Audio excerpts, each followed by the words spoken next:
Paring JB, kumusta na? Aba, grabe ah. Ang laki na ng pinagbago mo. Dati patpatin ka. Ngayon ang laki na ng katawan mo ah. Sa bagay, marami nga palang gym sa Maynila no. Dito kasi sa probinsya, lalaki ang katawan mo dahil sa bigat ng trabaho at sa mga gawain. Nako paring Choy, wala akong oras para mag-gym. Alam mo siguro kaya lumaki tong katawan ko dahil na rin sa bigat ng trabaho ko dun sa pabrika. Ano nga pala nangyari sa trabaho mo ron? Alam mo paring JB, para sa akin mas maganda pa rin ang buhay dito sa probinsya eh. Hindi man kagaya ng sahod sa Maynila, pero hindi malaki ang gastos dito. Hindi kagaya sa Maynila na ang tataas ng bilihin. Pambihira. O ito, nakita mo ba tong bahay ko to? Napatayo ko lang ito dahil sa pagtatrabaho ko kay Don Miguel sa gilingan niya ng palay. Wow, ayos ah. Asensado ka na pala pare. Masaya ako para sa'yo. Ako kasi, kahit na anong kayod hindi ako makapag-ipon eh. Siguro nga, tama ka na ang laki nga ng gastos sa Maynila. Kaya kahit anong laki ng sweldo mo, sa mga kailangan lang bayaran mapupunta. Pero alam mo pare, masaya ako na bumisita ka rito eh. Ang tagal na natin di nagkikita. 3 taon na rin yata mula nang huling beses tayo nag-usap. Kaya masaya ako ngayon pare, dahil nakita tayo muli. Napangiti si JB sa sinabing yun ni Choi. Humigop siya ng kape na ibinigay nito sa kanya nung dumating siya sa bahay ng kanyang kaibigan. Oo nga pare, parang kailan lang yun no? Ikaw ba paring Choi? Hindi mo ba namimiss ang Maynila? Ano naman ang mamimiss ko sa Maynila pare? Yung traffic at gulo? Mas maganda ang buhay ko rito pare. At least dito, may mapagkukunan ng kabuhayan kahit papano. Tumango si JB, ngunit hindi pa rin niya masabi kagad ang dahilan ng kanyang pagpunta ron. Saglit siyang tumingin sa kabuuan ng sala ng bahay ni Choi. May katamtamang laki ang bahay ng kaibigan niya. Meron itong kwarto at kusina. Medyo magulo, ngunit masasabi niyang mas okay yon dahil sarili nito ang bahay at lupa. Paring Choi. Meron sana akong hihinging pabor sa'yo eh. Kaya ako nagpunta rito dahil doon. Oh, anong pabor naman yan pare? Pare, kakapalan ko na ang mukha ko ha. Baka pwedeng makituloy muna ako dito sa bahay mo. Sandaling natahimik si Choi. Ilang segundo itong nakatingin sa kanya. Tumikhim ito at saka muling nagsalita. Bakit pare? Ano ba nangyari? Ang totoo niyan paring Choi natanggal ako sa trabaho sa pabrika. Ha? Paano naman nangyaring natanggal ka ron? Hindi ba dikit ka sa supervisor doon? Kaya nga Saka alam mo namang hindi ako pabaya sa trabaho, di ba? Pero may isang kasamaan ako ron na nainggit sa akin dahil paborito ko ng supervisor namin. Yun, siniraan ako. Pinalabas niya na may ninakaw akong materyales sa bodega. Ano? Naniwala naman yung supervisor mo? Oo, kahit anong paliwanag ko, wala. Mas pinaniwalaan niya yung kasamaan namin. Ayun, tinanggal ako. Buti nga at hindi ako kinasuhan kundi mas malaking problema at abala yun. Napakamot si Choi sa kanyang batok. Langya, iba talaga nagagawa ng inggit pare no? Sa dating pabrikang pinagtatrabahuan ni JB, nagsimula ang pagkakaibigan nila ni Choi. Kapwa sila manggagawa roon at parehas na mga bagong salta sa syudad. Sa unang buwan pa lang ay nagkasundo na silang dalawa. Ano pare, ayos lang ba sa'yo na dito muna ako makituloy sa inyo? Pasensya ka na talaga ha. Wala na kasi akong ibang malalapitan Alam mo naman, parehas na tayong ulila. Wala namang problema sa akin yung paring JB. Yun nga lang, dito ka sa sala matutulog. Iisa lang kasi ang kwarto ko Tapos pang-isahan tao lang ang higaan doon. Wala namang problema ron paring Choi. Kahit nga sa banyo pwede ako matulog Isa pa, JB, hindi naman kalakihan ang kinikita ko rito. Hindi yung kakasya para sa atin dalawa. Alam mo na ang ibig ko sabihin. Naiintindihan ko yung paring Choi.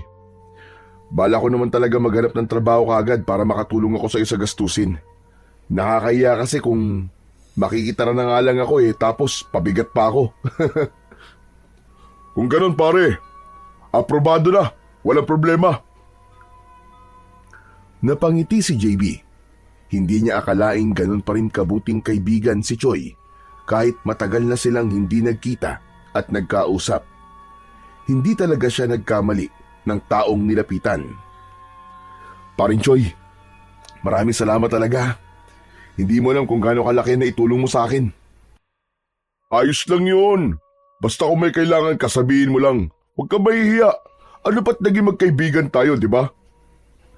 Matapos yun, ay tinulungan ni Choi si JB sa pag-aayos ng mahihigaan niya sa sala. Nang sandaling yon, ay determinado si JB na bumangon muli. Nang sumunod na araw, ay maagang gumising si JB. Matapos ang almusal ay nagpaalam siya kay Choi na magtutungo sa bayan upang maghanap ng trabaho. Ngunit sa ilang pinuntahan niya roon na may bakante ay hindi siya natanggap. Lumipas pa ang 2 hanggang 4 na araw na wala pa rin nahahanap na trabaho si JB.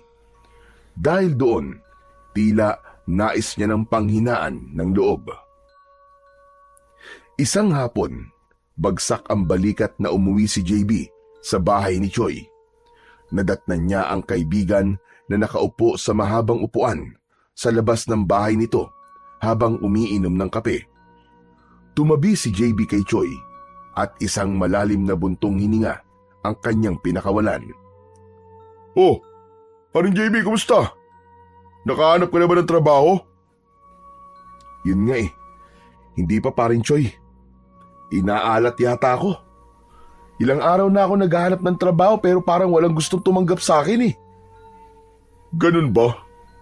Sayang naman. Pero huwag ka mawala ng pag-asa, paring JB.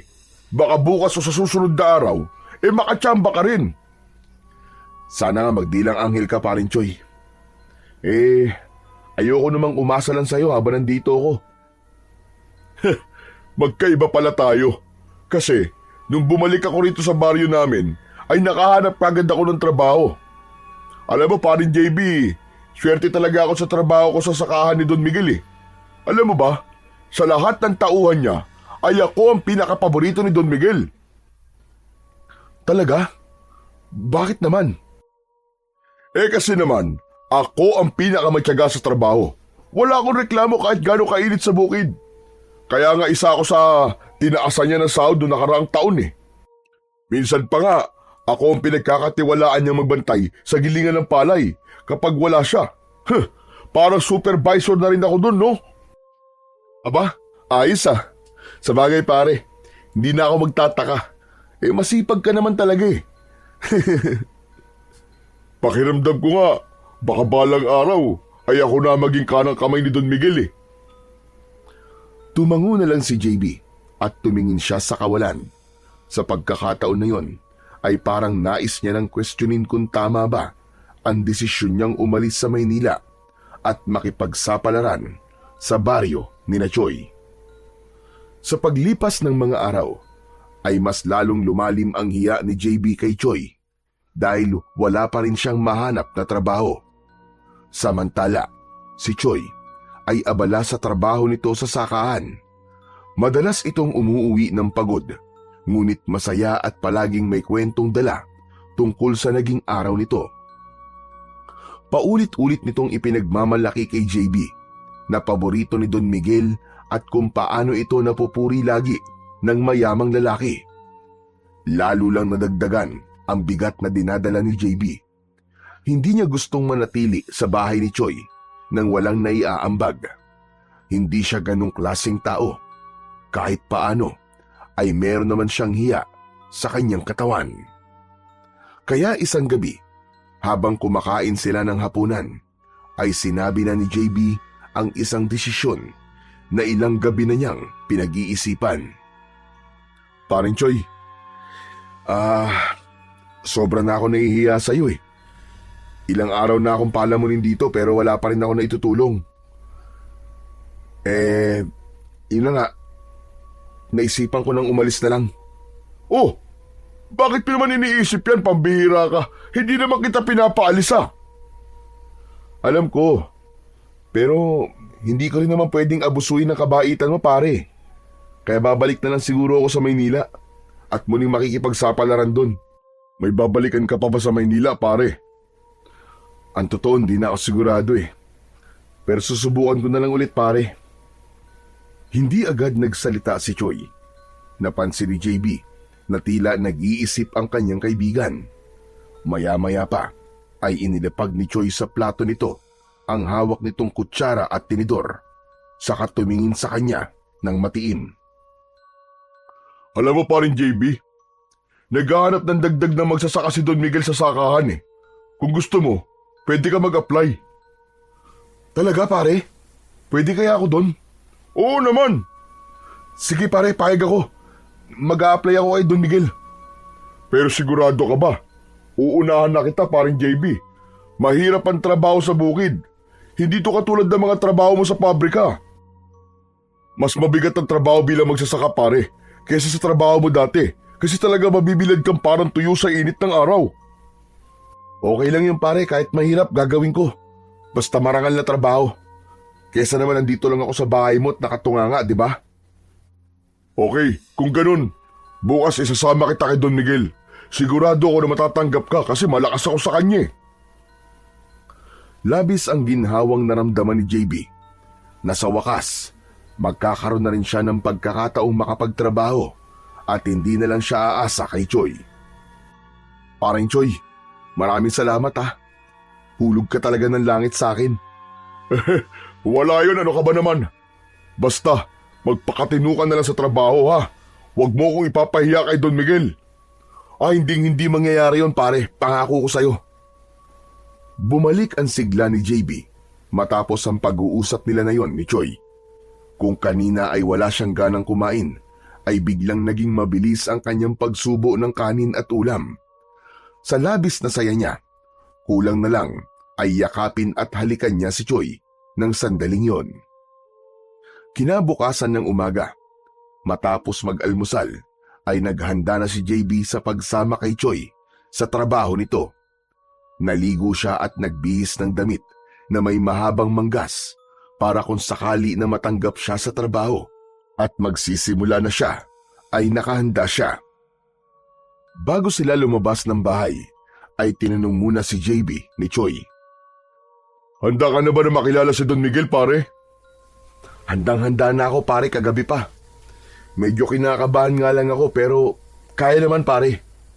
Ikaw talaga. Pero huwag kang kabahan, pare. Hindi naman nangangain ng tao si Don Miguel eh. Ngumiti si Choi at tumango bago sila tuluyang lumabas ng bahay. Maganda ang panahon ng umaga na yon. Presko ang hangin at hindi ganun kasakit sa balat ang init ng araw. Makalipas ang ilang minuto, ay narating na ni JB at Choi ang sakahan. Napakalawak ng taniman ng palay doon. Meron din doon mga panggiling ng palay at isang malaking warehouse kung saan iniimbak ang mga palay at bigas. Sandaling huminto ang dalawa, itinuro ni Choi kay JB ang isang lalaki na nasa tabi ng gilingan ng palay na tila nagmamando sa ilang kalalakihan na naroon. Paring JB, nakikita mo ba yun? Yun si Don Miguel. Tinignan ni JB ang lalaki. Nasa tansya niya ay nasa 50 taong gulang na. Meron yung katamtamang pangangatawan at taas. Nakasuot ito ng simpleng polo at kaki na pantalon. Habang palapit sila kay Don Miguel, ay nakaramdam ng kaba si JB. Alam niyang importante ang magiging impresyon niya kay Don Miguel. Kaya kahit kinakabahan, ay nilakasan niya ang kanyang loob. Pagdating nila sa harapan ni Don Miguel, ay kagad na bumati si Choi. Magandang araw po sa inyo, Don Miguel. Magandang umaga rin naman sa iyo, Choi. May kasama ka yata? Opo. Gusto ko po sanang ipakilala po sa inyo ang kaibigan ko si JB. Magandang araw po sa inyo, Don Miguel. Tinitigan si JB ni Don Miguel na para bang sinusuri siya nito mula ulo hanggang paa. May kailangan ba kayo sa akin? Gusto po sana niyo magtrabaho sa sakahan niyo. Ay, ganun ba? Tamang-tama pala. Nangangailangan ako ng dagdag na magsasaka. Pero, may karanasan ka na ba sa pagsasaka, JB? Wala pa po. Pero handa naman po ako matuto ng lahat ng dapat ko malaman. Kung wala ka pang karanasan sa ganitong klase ng trabaho, ano nagtulak sa'yo para gustuin mo magtrabaho sa sakahan ko? Mangyaring Don Miguel, kailangan ko po talagang kumita ng pere. At alam ko pong marangal ang trabahong ito. Wala pong kaso sa akin kahit mahirap po ang pagiging magsasaka. Ang importante po sa akin ay ang marangal ang trabaho ko. At kasundo ko po ang lahat ng aking katrabaho. At siyempre, ang magiging amo ko. Bahagyang ngumiti si Don Miguel na waring natuwa sa sagot ni JB. Maraming bumibitiw sa ganitong trabaho dahil sa hirap. Sigurado ka bang kaya mo? Sigurado po ako, Don Miguel. Ako po ang klase ng tao na hindi agad sumusuko. Mabuti. Mas gusto ko ang taong porsigido kaysa sa taong may karanasan nga pero wala naman tiyaga. Nagustuhan ko ang mga sagot mo, JB. Choy, ikaw na ang bahalang magturo sa kanya na kailangan niyang malaman at gawin. Ariglado po, Don Miguel. Maraming salamat po. Muling ibinalik ni Don Miguel ang tingin niya kay JB. Simula ngayon, isa ka na sa mga magsasaka ko. Maaari ka na magsimula kagad sa araw na ito. Talaga po? Maraming salamat po, Don Miguel. Huwag mo muna akong pasalamatan. Patunayan mo na tama ang desisyon ko. Natanggapin ka. Opo, Don Miguel. Gagawin ko po ang lahat na makakaya ko. Tumango si Don Miguel. Matapos yun ay nagpaalam na ito at naglakad papunta sa loob ng warehouse. Hindi makapaniwala si JB na ganun kadali ang magiging interview sa kanya ni Don Miguel. Bahagya siyang napapitlag nang maramdaman ang pagtapik ni Choy sa kanyang balikat. Ayos ka rin ah. Mukhang nagustuhan ka ni Don Miguel. Kaya nga eh. Salamat parin Choy ah. Kung hindi dahil sa'yo pare, malamang hanggang ngayon wala pa rin akong trabaho. Sus! Maliit na bagay pare. Huwag na natin palakihin. Oh, ano pang iniintay mo? Tara na! At simulan na natin ang unang araw mo bilang isang magsasaka. Ngumiti si JB at sumunod kagad siya sa kaibigan niyang si Choy. Alam niyang mahihirapan siya sa simula, pero handa siyang patunayan kay Don Miguel at Choy na kayang-kaya niya ang trabahong ipinagkatiwala sa kanya. Matapos yun, ay agad na sinamahan ni Choy si JB sa palayan upang ipakita ang mga dapat niyang gawin. Mainit ang araw, pero hindi niya inalintana ang sikat ng araw sa kanyang balat. Mas pinili niyang mag-focus sa bawat itinuturo ng kaibigan niya. Okay, ganito. Ang una mong dapat matutunan ay ang tamang paraan ng pagtatanim. Dapat pantay ang distansya ng mga lupa para hindi magsiksikan at tumubo sila ng maayos. Maingat na pinanood ni JB ang kilos ni Choy bago niya yon ginaya. Sa unang subok niya ay hindi pantay ang kanyang pagkakatanim, kaya napailing si Choy at muling ipinakita kung paano yon ginagawa ng tama. Pambihira, dapat kasi ganito. Hindi bara-bara. Huwag ka muna magmadali, lalo na't hindi ka pa sanay. Ang hirap naman pala nito, paring Choy. Akala ko madali lang. Wala namang madali sa trabahong bukid eh. Pero kapag nasanay ka na, ay sisiw na to para sa'yo. Sunod nilang ginawa ay ang pagbubungkal ng lupa gamit ang araro. Pinagmasdan ni JB kung paano hinawakan ni Choy ang lubid at kung paano nito ginagabayan ang kalabaw. Matapos ang ilang pagpapaliwanag, ay ipinasa ni Choy sa kanya ang lubid. Napalunok si JB pero agad niyang hinawakan ang lubid at sinubukang gabayan ang kalabaw. Pero hindi pa siya sanay kaya imbis na lumakad ng maayos ang kalabaw, ay lumiko ito sa maling direksyon. Paring JB, baka daling ka niya sa kabilang baryo, lagot ka! Teka lang pare! Teka lang, natataranta ako! Ano ka ba? Dapat kalmado ka lang. Kung kinakabahan ka, mararamdaman niya ng kalabaw at hindi ka susundin. Tandaan mo, ikaw ang amo ng kalabaw, kaya siya dapat ang susunod sa'yo at hindi ikaw ang mapapasunod niya. Sinubukan ulit ni JB at sa pagkakataong yun ay mas naging maayos ang kilos ng kalabaw. Pawisan na siya at pagod, pero may nararamdaman siyang kasiyahan dahil kahit paano ay nakukuha na niya ang dapat niyang gawin. Naramdaman din niya ang kakaibang saya sa pagtatrabaho sa bukid, ang preskong hangin, ang tunog ng mga ibon, at ang pakiramdam ng pagiging produktibo. Habang abala si JB sa ginagawa, ay napansin niya doon si Don Miguel na nakatayo sa hindi kalayuan at pinapanood sila. Agad siyang nagpatuloy sa ginagawa at mas sinipagan pa niya. Oh, paring JB, umayos ka. Mukhang pinapanood ka ni Don Miguel, oh. Tignan mo. Sige pare, galingan mo. Pero sa tingin ko, iniisip ni Don Miguel na hindi mo mapapantay ng husay ko sa pagtatrabaho, kaya ako pa rin na magiging paborito niya. Pare, wala naman ako rito para agawin ang posisyon mo na paborito ni Don Miguel eh. Gusto ko lang talagang magtrabaho. Ikaw talaga, hindi naman yan ang ibig ko sabihin eh. Gusto ko lang ipaalam sa'yo na marami na nagtatrabaho rito pero kahit anong sipag nila, hindi nila naranasan ang pagtratong nararanasan ko ngayon kay Don Miguel. Iba ako pare, matindi ako eh. Ako ang pinakamagaling. Bahagyang napakunot si JB sa sinabi ni Choi.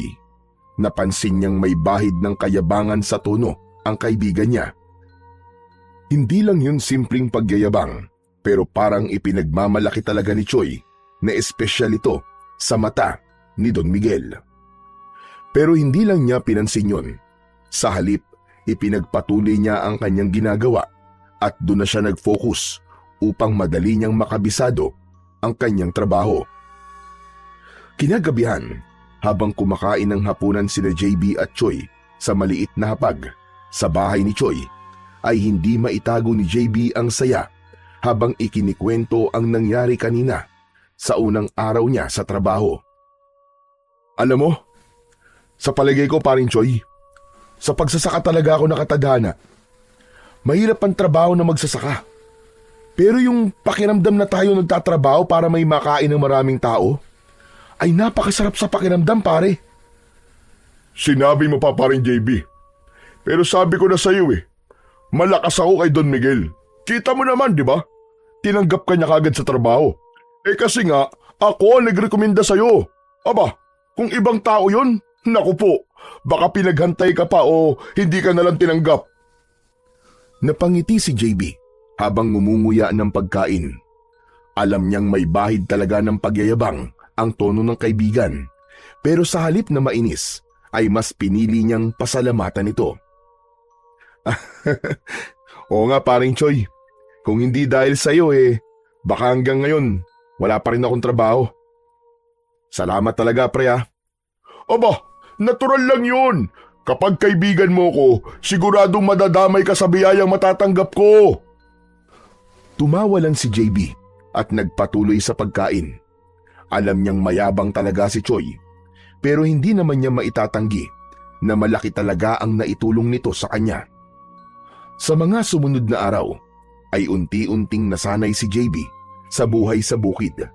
Sa umpisa, ramdam niya ang bigat ng trabaho, ngunit dahil sa kanyang determinasyon, ay mabilis niyang natutunan ang mga dapat niyang gawin. Sa bawat araw na lumilipas, ay mas naging maayos ang kilos niya sa bukid at mas bumibilis na ang kanyang trabaho. Isang umaga, maagang nagtungo si JB sa sakahan para magtrabaho katulad ng kanyang nakasanayan sa mga nagdaang araw. Habang nagwawalis ng mga natirang ipa ng palay, ay natanaw niya ang ilang trabahador na nagkukumpulan malapit sa gilingan ng palay. May kakaibang ingay siyang narinig na parang may kung anong problema sa gilingan ng palay. Nasa tabi ni JB ang kanyang paring Choi na abala sa pagsasalansan ng mga sako ng palay. Ano kayang nangyayari doon? Walang sinagot si Choi at diretso na itong lumapit sa grupo ng mga trabahador.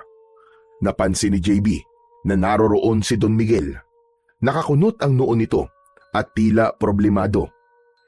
Sa pagkakataong yun ay hindi na napigilan pa ni JB ang sarili at sumunod siya kay Choi para alamin ang nangyayari. Paglapit niya ay narinig niya ang usapan nina Don Miguel at Choi. Choi, ano bang gagawin natin dito? Nasira ang isang gilingan. Hindi na gumagana ng maayos. Tinignan ni Choi ang makina at pinakiramdaman ang tunog nito saka tumango. Ang pinakamainam po ay ipaayos po kagad natin yan, Don Miguel. Mas mabuti nang gumastos ka ngayon kaysa lumala pa po ang sira at mas lumaki pa ang gastos. Napansin ni JB ang makina at lumapit pa siya roon ng konti. Mula sa itsura nun ay naisip niyang baka kaya niyang ayusin ang sira. Baka naman pwede ko pong silipin muna. Lumingon si Choi kay JB at bakas sa mukha nito ang pag-aalinlangan. Aba, teka pare, baka mamaya ay mas lumala pa ang sira niyan kapag ginalaw mo. Mahal ang pyesa niyan, parang JB. Hindi mo naman linya ang ganyan, di ba? Pero hindi pinansin ni JB ang sinabi ng kaibigan niyang si Choi. Yumuko siya sa makina at maingat na inspeksyon ang bawat bahagi nun. Napansin niya kagad ang problema. Isang tornilyo ang maluwag at may bara sa loob na nagpapatigil sa tamang pag-ikot ng makina. Mukhang kaya ko pong ayusin to, Don Miguel. Pero kailangan ko po ng ilang gamit sa pag-aayos. Nang tingnan ni JB si Choi, ay napansin niya ang pagdududa sa paraan ng pagtingin nito sa kanya. Ngunit dahil alam niya na kaya niyang ayusin yon, ay mas naniwala siya sa kanyang sarili. Agad namang nag-utos si Don Miguel sa isang tauhan nito na ikuha si JB ng tools. Pagkaraan ng ilang minuto ay bumalik ang tauhan, dala ang mga kakailanganin ni JB. Agad na sinimulan ni JB na ayusin ang makina ng gilingan ng palay. Lahat ay nakatingin sa kanya, kaya medyo nakaramdam siya ng kaba. Maingat niyang hinigpitan ang maluwag na tornilyo at tinanggal ang bara. Matapos ang halos 20 minuto, ay sinubukan niyang paandarin muli ang makina. Nagkaroon ng ilang saglit na katahimikan bago tuluyang gumana ng maayos ang gilingan. Nagpalakpakan ang mga trabahador na naroon at pinuri pa ng ilan si JB. Napangiti si Don Miguel at tumangutango na halatang natuwa sa nangyari. Tinapik pa nito sa balikat si JB. Napakahusay, JB. Ilang minuto lang, naayos mo na kaagad. Iniligtas mo ko sa malaking gasto sa pagpapaayos niyan. Teka, paano mo nalaman kung ano ang sira? Don Miguel, may alam po kasi ako kahit papano sa pag-aayos po ng makina eh. Noon po sa Maynila ay nagtrabaho po ako sa isang maliit na talyer. Natuto po ako doon kung paano po ayusin ang ilang sirang makina. Biruin mo nga naman. May alam ka pala sa ganyan. Ang dapat sa gaya mo ay binibigyan ng reward. Naku, hindi na po kailangan, Don Miguel. Maliit na bagay lang naman po yan eh. O sige, ikaw ang bahala. Pero napakahusay mo. Pinahanga mo kaming lahat dito. Biglang lumapit si Choi at inakbayan si JB na parang proud na proud ito sa ginawa niya. Aba, syempre. Kaibigan ko kaya ito, Don Miguel. Kanino pa ba ito magmamana kundi sa akin? Natawa si JB habang umiiling, pero sa loob-loob niya ay masaya siya na kahit paano ay naipakita niya ang iba pa niyang kakayahan. Para sa kanya ay sapat nang makita niyang masaya si Don Miguel sa kanyang naitulong at hindi niya na kailangan ng kahit na anong reward. Matapos ang maghapong trabaho sa bukid, ay naglakad na pauwi sina JB at Choi. Malamig ang simoy ng hangin ng mga sandaling yon at unti-unti nang lumulubog ang araw sa kanluran. Ramdam ni JB ang pagod sa buong katawan, pero masaya siya dahil natapos nila nang maayos ang gawain nila sa sakahan. Paring JB, kung ano lang ang trabaho mo sa sakahan, yun lang ang gawin mo ha? Napakunot noo si JB at tinignan ng kaibigan. Anong ibig mong sabihin, paring Choi? Yung ginawa mo kanina, yung pag-aayos mo sa gilingan.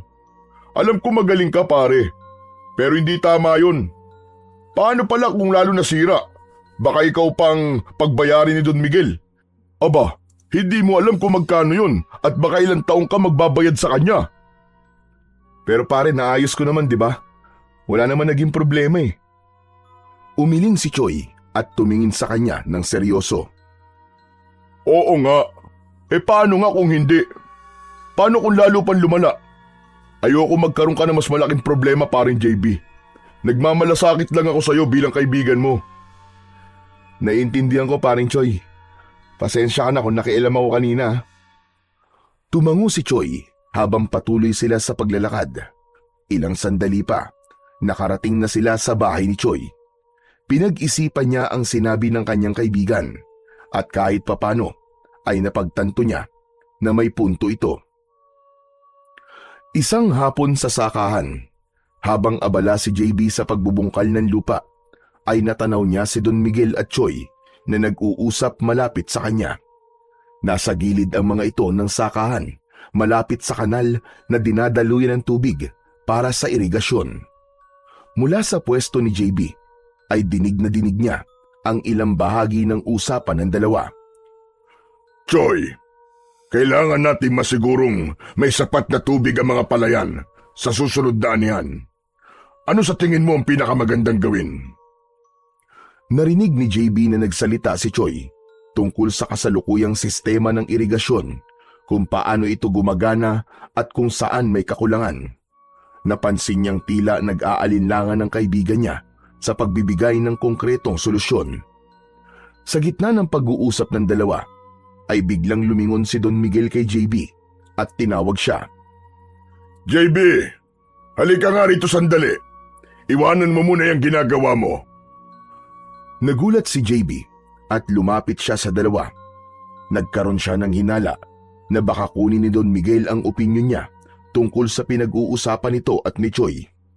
Naalala niya ang sinabi ni Choi nung isang araw na dapat ay gawin lang niya kung ano ang trabaho niya at huwag makialam sa ibang bagay. Pero naisip din niyang hindi naman panghihimasok ang gagawin niya kung sakaling hihingin nga ni Don Miguel ang kanyang opinyon. JB, halika rito. Ano sa tingin mo? May naisip ka bang paraan para mapaganda ang daloy ng tubig dito sa ating irigasyon? Yan kasi ang pinag-uusapan namin ni Choi kanina pa. Sa tingin ko po kasi dyan, Don Miguel kung magdadagdag po tayo ng mas malalim na kanal sa ilang bahagi ay mas magiging pantay po ang daloy ng tubig. Minsan po kasi naiipon lang ang tubig sa iisang lugar at hindi umaabot sa ibang bahagi ng taniman. Kung mas maayos po ang distribusyon ng tubig, mas magiging maganda po ang ani natin. Nagulat si Don Miguel sa sinabi niyo ni JB. Tinignan siya nito ng may kasamang paghanga. Magandang ideya yung naisip mo, JB. Hindi ko naisip yan Mukhang may alam ka rin sa mga ganitong bagay. Ngumiti si JB, pero nang lingunin siya ni Choi, ay napansin niyang kahit nakangiti ito sa kanya, ay tila may inis sa mukha nito. Choi, mukhang dapat natin pag-isipan ang mungkahi ni JB. Baka ito ang solusyon sa problema natin. Tumango lang si Choi, pero hindi na ito nagbigay pa ng komento. Habang bumabalik si JB sa kanyang ginagawa, ay hindi niya maiwasang kabahan dahil pakiramdam niya ay hindi nagustuhan ng kaibigan niya ang pagsagot niya sa tanong ni Don Miguel. Kinagabihan, sa hapagkainan, ay napansin ni JB na tahimik si Choi at halos hindi tumitingin sa kanya. Malayo yun sa pagkatao nito na palaging may kwento kapag kumakain sila. Naramdaman niya na parang ayaw siya nitong kausapin kaya hindi na siya nagdalawang isip na magsalita. Paring Choi, galit ka ba sa akin? Kanina ka pa hindi nagsasalita mula nang umuwi tayo eh. Hindi ako galit sa'yo. Pagod lang ako. Nakita mo naman kung gaano karami ang ginawa ko kanina sa sakahan, di ba? Saka ano naman ang magiging dahilan ko para magalit ako sa'yo? Baka kasi galit ka sa akin dahil sinagot ko yung tanong kanina ni Don Miguel tungkol sa irigasyon. Hindi ba sabi mo sa akin huwag akong makialam sa mga bagay na hindi naman sakop ng trabaho ko? Humihingi lang ako ng pasensya dahil doon. Hindi ko kasi napigilan na hindi sagutin yung tanong ni Don Miguel. Biglang tumawa si Choi ng malakas na ikinagulat naman ni JB. Hindi ako galit sa'yo, parin JB. Aba, ang babaw ko naman kung magagalit ako sa'yo ng dahilan doon. Pambira tong taong to, oo. Ang totoo nga niyan, masaya ako na natutuwa si Don Miguel sa'yo. Ibig sabihin, ay hindi ako nagkamali na inirekomenda kita sa kanya na magtrabaho sa sakahan niya. Mabuti naman kung ganun, pare. Ayoko rin naman na magkaroon tayo ng away o hindi pagkakaintindihan ng dahil lamang sa trabaho. Huwag kang mag-alala, parin JB. Ang inggitero ko naman kung magagalit ako sa'yo dahil natutuwa sa'yo ang boss natin. Basta, ipagpatuloy mo lang ang ginagawa mo maganda sa trabaho. Hindi na iwasan ni JB na mapangiti sa sinabing yun ng kanyang kaibigan. Kahit paano ay gumaan na rin ang pakiramdam niya at inisip na lang niya na pagod talaga si Choi kaya wala itong imik sa kanya. Habang tumatagal ay napansin ni JB na madalas na sa kanya nagtatanong si Don Miguel tungkol sa mahalagang bagay sa sakahan, mula sa pagtatanim hanggang sa mga epektibong sistema ng irigasyon. Ramdam niya na mas pinapahalagahan na nito ang kanyang opinyon. Hindi lamang yun, dahil maging ang problema sa warehouse kung saan dumadami ang mga daga ay pinaalam din sa kanya ni Don Miguel na nabigyan din niya ng magandang solusyon. Isang hapon, ipinatawag si JB ni Don Miguel sa opisina nito. Nang naroon na siya, ay agad nitong ipinaalam ang dahilan kung bakit siya nito nais makausap. Alam mo, JB, matagal na ako naghahanap ng tao mapagkakatiwalaan pagdating sa lahat ng mga bagay, lalo na sa sakahan. Sa ilang linggo mong pagtatrabaho rito, ay nakita ko ang talino at galing mo sa iba't ibang aspeto ng sakahan. Dahil dyan, gusto kong i-offer sa iyo ang isang posisyon na mas akma sa kakayahan mo. Gusto kitang kuning personal assistant at advisor. Nanlaki ang mata ni JB. Hindi niya inasahan ang alok na yon mula kay Don Miguel, kaya hindi siya kagad nakapagsalita. JB, bihira lang ako magtiwala sa isang tao. Pero ikaw, nakikita ko ang potensyal mo. Alam kong malayo ang mararating mo. Kaya sana, tanggapin mo ang offer ko sa'yo. Hindi muna nagsalita si JB at nag-isip siya ng malalim. Malaking oportunidad yun para sa kanya. Alam niyang kapag mas mataas ang posisyon ay mas malaki rin ang sahod. Pero sa isang banda ay bigla niyang naisip ang kaibigan niyang si Choi at kung ano ang mararamdaman nito kapag tinanggap niya ang trabahong inaalok ni Don Miguel. Huminga ng malalim si JB bago nagsalita. Don Miguel, malaking bagay po ang inaalok niyo sa akin. Pero okay lang po ba kung pag-iisipan ko po muna? Naiintindihan ko. Pero sana, huwag mong sayangin ang oportunidad na ito. Pag-isipan mong mabuti, JB. Tumango si JB at nagpaalam na kay Don Miguel. Habang naglalakad siya palabas ng opisina na yon, ay naramdaman niya ang mga magiging epekto ng magiging desisyon niya. Pero ano't anuman ay nais pa rin niyang pangalagaan ang pagkakaibigan nila ni Choi. Isang hapon, naglalakad sina JB at Choi pauwi. Kanina pa hindi mapakali si JB dahil hindi niya alam kung paano sasabihin kay Choi ang napag-usapan nila kanina ni Don Miguel. Alam niya na kailangan niya yung ipaalam kay Choi upang malaman niya ang mararamdaman nito dahil dun siya magsisimulang gumawa ng desisyon. Paring Choi, meron sana akong gustong sabihin sa iyo eh.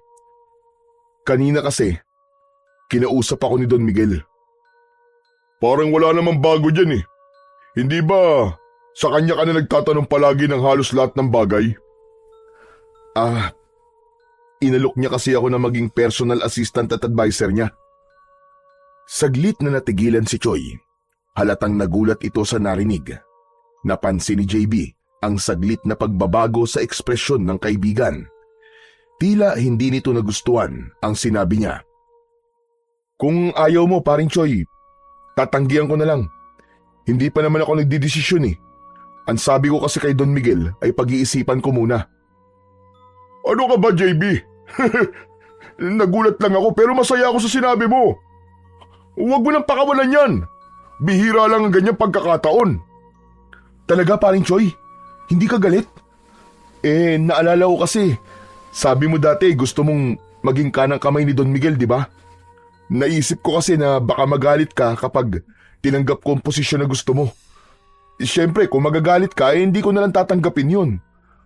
Mas importante pa rin sa akin ang pagkakaibigan natin kumpara sa ibang bagay. Ngumiti si Choi sa kanya, sabay tapik sa balikat ni JB. Bakit naman ako magagalit sa ganyang bagay, pare? Masaya ako sa kung ano man na magagandang nangyayari sa'yo ngayon. Magkaibigan tayo, di ba? Salamat, paring Choi ah. Ibig sabihin yan, tatanggapin ko na ang offer ni Don Miguel. Oo naman, tanggapin mo! Magagalit ako kapag hindi mo tinanggap yun. Dahil sa mga sinabi ni Choi, ay tuluyan nang nawala ang pangamba ni JB. Mas lalo niyang napatunayan na napakapalad niya at nagkaroon siya ng isang kaibigan na kagaya ni Choi.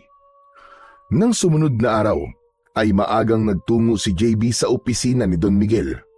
Nang makita siya ni Don Miguel, ay ngumiti ito na para bang alam na nito ang dahilan kung bakit siya naroon. JB, ano? Napag-isipan mo na ba ang offer ko sa'yo?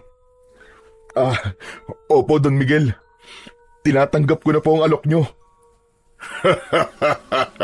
Napakagandang balita niyan, JB. Napakasaya ko dahil tinanggap mo ang offer ko sa'yo.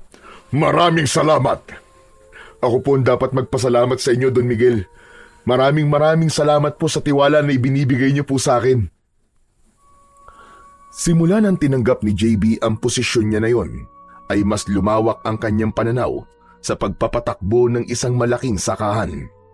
Nagbigay siya ng mga makabagong ideya na lalong nagpaganda sa operasyon ng sakahan. Dahil doon ay lalo siyang hinangaan ni Don Miguel. JB, hindi lang matalino ang mga ideya mo, kundi praktikal pa. Malaking tulong talaga ito sa akin. At dahil dyan, itataas ko ang sahod mo bilang pagkilala sa sipag at galing mo. Don Miguel, hindi naman po ako humihingi ng dagdag na sahod eh. Ginagawa ko lang po ang trabaho ko sa inyo. Ano ka ba, iho? Huwag ka nang tumanggi. Napakalaki na natitipid ko dahil sa mga ideya mo. Karapat-dapat lamang nataasan ko ang sahod mo. Labis na natuwa si JB sa kanyang narinig. Hindi niya inakala na sa loob lamang ng ilang linggo ay aabot siya sa ganung posisyon. Samantala, ramdam naman ni JB na masaya si Choi para sa kanya. Kahit minsan ay wala itong ipinakitang inggit o sama ng loob sa kanya. Palagi nitong ipinagmamalaki sa mga trabahador ang kanilang pagkakaibigan. Isang tanghali, sandaling huminto sa pagtatrabaho si JB upang kumain ng tanghalian. Nagpasya siyang pumunta sa lugar kung saan madalas kumakain ang ilang trabahador at si Choi. Habang palapit siya roon, ay napahinto siya nang marinig ang tawanan ng ilang trabahador. Aba Choi, mukhang nalagpasan ka na pala ni JB ah. Bago pa lang yun dito pero ngayon mas mataas na ang posisyon sa'yo ah. Ano ba pakialam mo? Bakit hindi ang pagtatrabaho mo at tupagin mo? Teka, relax ka lang. Nagbibigay lang naman ako ng opinion eh. Hindi ba ikaw ang parang kanang kamay ni Don Miguel noon? Pero ngayon, parang hindi ka niya na napapansin ah. Siguro, grabe lang inggit mo sa kaibigan mo, no? Anong sinabi mo? Bakit naman ako maiinggit? Eh ako nga nagdala kay JB dito, di ba? Kung tutusin, kung wala ako, baka hanggang ngayon, naghahanap pa rin siya ng trabaho. At saka, hindi niya naman ako kagaya na napakalaki ng inggit sa katawan. Nagtawanan ng iba pang trabahador. Hindi sigurado si JB kung biro lang ang sinabi ni Choi o may bahid ng hinanakit. Pero mas pinili niyang wag nang lumapit. Tahimik siyang tumalikod at bumalik sa opisina upang dun na lamang kumain ng baon niya. Kinagabihan, inaya si JB ni Choi na mag-inuman dahil bagong sahod sila. Bilog na bilog ang buwan, kaya naisipan nila na sa harap ng bahay uminom. Naglabas sila ng lamesa at 2 upuan. Inilapag ni Choi ang alak at pulutan sa lamesa at agad nilang inumpisahan ang pagtagay sa alak. Sinalina ni Choi ng alak ang 2 baso. Sabay nilang kinuha ang mga baso at itinaas yun ni Choi. Ang unang tagay natin ay para sa bagong assistant ni Don Miguel. Siraulo ka talaga, paring Choi. Sabay nilang tinungga ang alak. Naramdaman ni JB ang pagguhit ng alak sa kanyang lalamunan, kaya agad niya yung sinundan ng pag-inom ng tubig at ng pulutan nilang inihaw na tilapia. Habang patuloy silang umiinom, biglang naisip ni JB ang narinig niya kanina sa sakahan. Alam mo, paring Choi, narinig ko kanina yung usapan nyo kanina sa sakahan eh. Nako, wag mo nang isipin yung paring JB. Wala yun. Kilala mo naman ang mga katrabaho natin. Mahilig mang Alaska. Alam ko naman yun eh.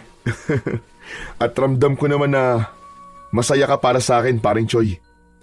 Kaya lang parang ayoko naman na masira ang pagkakaibigan natin dahil lang sa mga biro at pang-Alaska nila. Ito ang tandaan mo, paring JB ha. Walang kahit na ano o sino ang makakatibag ng pagkakaibigan natin. Basta ipagpatuloy mo lang ang magagandang trabaho mo kay Don Miguel. Yun ang importante. Tumango si JB at muling uminom. Unti-unti na siyang tinatamaan ng alak. Medyo bumigat na ang kanyang ulo at mas lumalim ang kanyang paghinga. Nakangiti siyang nakasandal sa upuan habang pinagmamasdan ang kalangitan. Paring Choi, ang ganda ng buwan ngayon oh. Kaya nga pero alam mo ba na kapag ganyang bilog ang buwan ay may aswang dito? Ha? Totoo ba, pare? May aswang dito? Biro lang. Sandali lang, paring JB ah. Iihilang ako sa likod ng bahay. Balik agad ako. Tumango si JB at tumayo na si Choi. Naglakad ito papunta sa likod ng bahay. Habang mag-isa ay uminom muna ng alak si JB at hindi niya napigilan ang mapangiti nang maisip na tunay na mapalad siya dahil nagkaroon siya ng kaibigan na kagaya ni Choi. Makalipas ang ilang minuto ay napansin ni JB na hindi pa rin bumabalik si Choi. Pambihira talaga tong kumpare kong to. Oh. Hay nako, mukhang nakatulog na yata sa likod ah. Hindi alam ni JB, ngunit bigla siyang kinabahan sa dahilan na hindi niya alam. Kakaiba ang katahimikan ng gabi. Nang dumaan sa kanya ang malamig na hangin, ay nagtaasan ang balahibo sa braso niya. Hindi na siya nagdalawang isip at sinundan na niya si Choi sa likod ng bahay. Pero pagdating doon ay napakunot ang noo niya sapagkat wala ron ang kanyang kaibigan.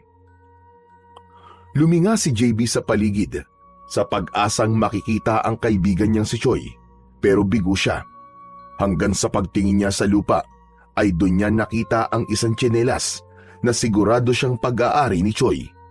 Napalunok siya at nagsimula siyang makaramdam ng kaba. Kay paring Choi to ah. Choi? Pare, nasan ka? Choi? Walang sumagot sa pagtawag na yon ni JB. Ilang beses pa niyang tinawag si Choi, ngunit tanging ang katahimikan ng gabi ang sumagot sa kanya. Muli niyang iginala ang paningin sa paligid, pero wala pa rin siyang nakitang kahit na anong senyalis ni Choi, maliban sa naiwan itong tsinelas. Maya-maya pa ay napapitlag si JB nang makarinig siya ng mahinang kaluskos sa mataas na talahib sa likod ng bahay ni Choi. Sa sobrang taas ng talahib doon ay hindi na makikita ang isang tao kapag pumasok doon. Habang nakatingin sa taliban si JB ay napansin niya na merong gumagalaw doon. Kahit may posibilidad na meron dong ahas, ay pinasok pa rin niya ang talahib sa pag-aakala na naroon ang kanyang kaibigan. Choi? Paring Choi? Ikaw ba yan? Pare, huwag ka naman magbiro ng ganyan, pare. Hindi na nakakatuwa. Wala pa rin nakuwang sagot si JB. Habang naglalakad siya sa talayban, ay palakas ng palakas ang kaluskos. Marahan at maingat ang bawat takbang niya. Gamit ang mga kamay, ay hinahawi niya ang matataas na talahib sa kanyang nadadaanan. Kahit may takot siya sa kanyang dibdib, ay pinilit ni JB na lakasan ang kanyang loob dahil nais niyang makasiguro na ligtas ang kaibigan niyang si Choi at walang masamang nangyari dito. Dahan-dahan niyang itinulak ang ilang tangkay ng talahib at sumilip sa loob. Paring Choi? Paring Choi, kung nandiyan ka, lumabas ka na. Huwag mo naman akong tinatakot ng ganito. Pakiramdam ni JB ng sandaling yon ay may kung anong nagmamasid sa kanya mula sa isang parte ng talahiban.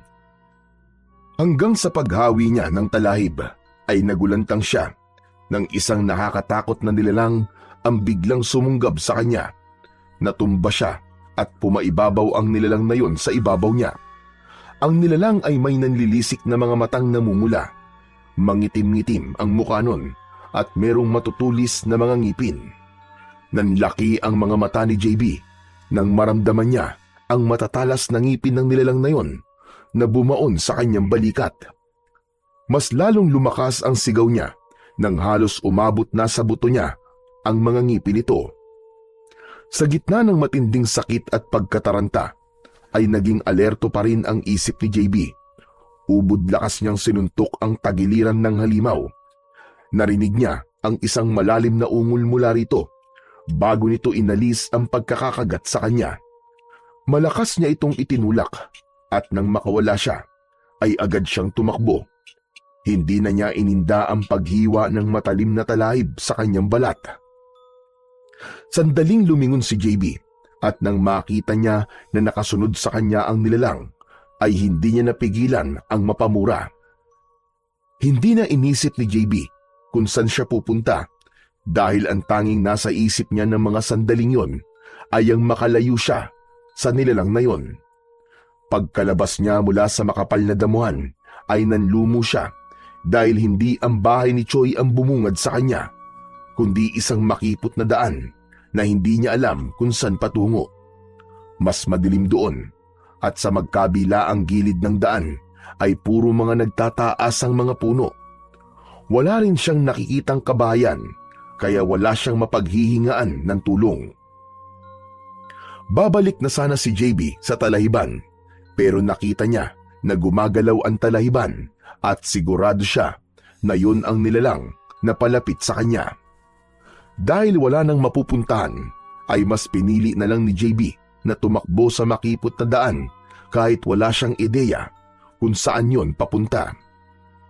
Makalipas ang ilang minutong pagtakbo, ay dinala si JB ng daan na yon sa isang kagubatan. Mas matataas sa mga puno roon at may makakapal na halaman sa paligid.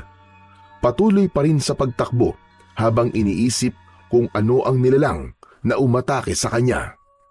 Hanggang sa naalala niya ang sinabi sa kanya ni Choi tungkol sa aswang sa baryo na yon tuwing bilog ang buwan. Ibig sabihin, aswang ang umatake sa akin? Si paring Choi, hindi kaya inatake din siya ng aswang na yon kaya siya nawala? Diyos ko, Huwag niyo pong hayaan na may mangyaring masama sa kaibigan ko. Nang maisip ni JB ang bagay na yon, ay hindi na lang siya sa sarili niya nag-alala, kundi pati na rin sa kaibigan niyang si Choi.